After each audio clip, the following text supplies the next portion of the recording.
Hello explorers! Hello explorers! Hello explorers!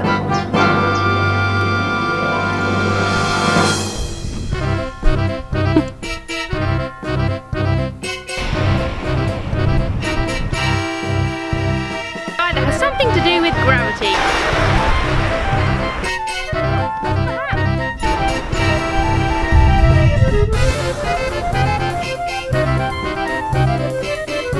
Hot water vents.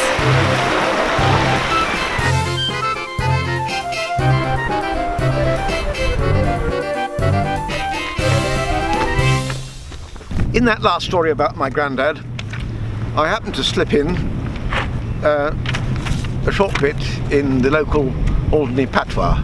That's the local Norman French dialect that used to be spoken in this island, well up to the Second World War. But by that time it was well on its way out, unfortunately. My grandparents and a few of their friends used to speak it, but this was way back in the 40s and 50s. And unfortunately, as I went away to Guernsey to go to boarding school, I didn't learn as much of it as I would have liked. But I have tried to resurrect it a bit, and I've written some of these stories in Alderney patois. I've entered them for the local Guernsey Stedford, where they have a section in Guernsey patois and they understood it, and I've even read it over in France, in Goury, when they had a folk festival, and the patois speakers over there understood it, so I must have resurrected it pretty well. The title, of course, is Grand-Père fit l'école buissonnière. In other words, Grandpa plays truant. Autrefois en Arnie, chacun gagnait son point à faire toutes sortes de travaux, comme les coffeteurs en Écosse. Par exemple, mon grand-père, Daniel Sibirico, était à la fois boulanger, fermier, éleveur de bétail, pécou et juraille de la cour, avec une connaissance entière du vieux loué coutumier, lequel était étervé au bois sur l'île jusqu'à l'année 1940. Il travaillait dur, mais c'était ma grand-mère, Alice, qui maniait la commerce, grand-père et tout. Depuis son enfance, Daniel avait envie d'aller en mer, mais son père insistait qu'il cherche la commerce familiale de boulanger, un métier assuré et profitable. Quand même, dès qu'il avait assez de sous, il a quitté une vieille chaloupe longue de 18 pieds pour faire la pêche côtière.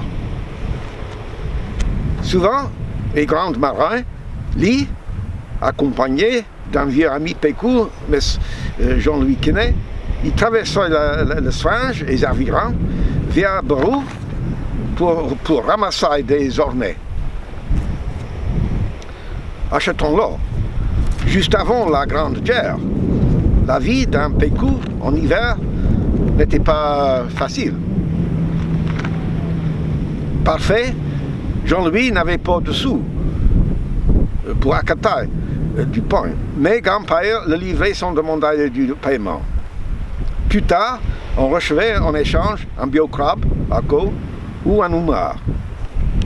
Ma grand-mère, une vraie Normande, n'approuvait pas cette manière de commercer, mais elle devait permettre des exceptions à l'égard des amis.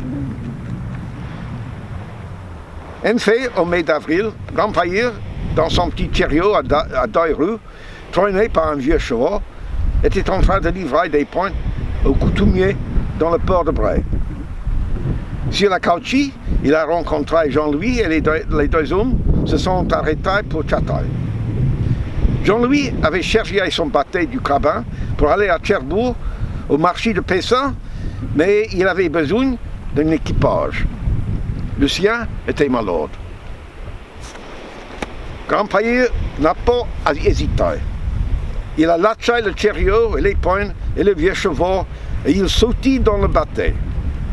Ils ont lâché à l'ail les cordes d'amarrage et ils sont mis en route vers la France.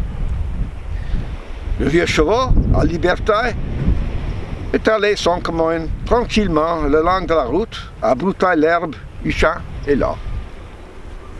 Plus tard, ce matin-là, des coutumiers, guerriers, sont arrivés à la chope pour se plaindre. Pour qui pot de poignonnier, Mrs. Lecault? Grand-Maïr a envoyé un ouvrier pour attraper le chariot et à finir la livrance des pains. Le prochain jour, virant l'assinat, Grand-Maïr, après une journée fière et bien arrosée, à Cherbourg, est revenu à la maison.